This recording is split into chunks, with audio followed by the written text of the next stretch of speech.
Iran का एक commander इस वक्त लापता है। दावा किया जा रहा है कि इस कमांडर की मौत तभी हो गई थी जब हिजबुल्लाह चीफ हसन नसरुल्लाह पर बम गिराए गए थे। लेकिन अब ईरान से आए एक बयान से लग रहा है कि यह कमांडर मिसाइल कंट्रोल रूम में बैठकर किसी भी वक्त अगले हमले का बटन दबा सकता है।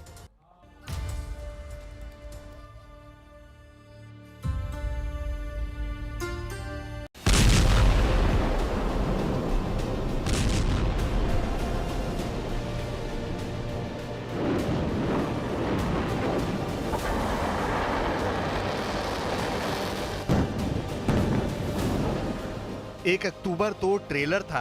ईरान पूरी पिक्चर किस तारीख को दिखाएगा, इसका फैसला जनरल इस्माइल कानी पर छोड़ दिया गया है। इस्माइल कानी यानी ईरान की कुद्स फोर्स का वो कमांडर जिसके मारे जाने की खबर वायरल है। इस्माइल कानी यानी ईरान का वो कमांडर जिसने जनरल कासिम सुलेमानी की जगह ली है। इस्माइल कानी यानी ईरान का वो जनरल जो अगर जिंदा है तो कोई शक नहीं कि उसकी उंगली इस वक्त मिसाइल के बटन पर है।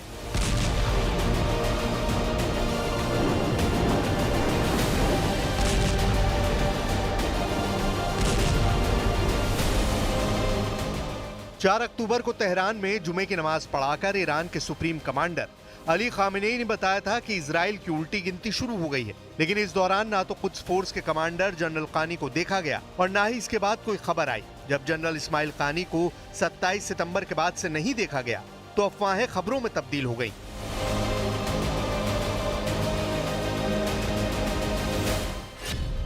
वर्ल्ड मीडिया में खबर आने लगी कि कानी गायब है और शक है कि नसरल्लाह पर जब इजराइल की स्ट्राइक हुई तब जनरल इस्माइल कानी वहां पर मौजूद थे। इन खबरों ने ईरान में भी हड़कंप मचा दिया और फिर आई ये सफाई।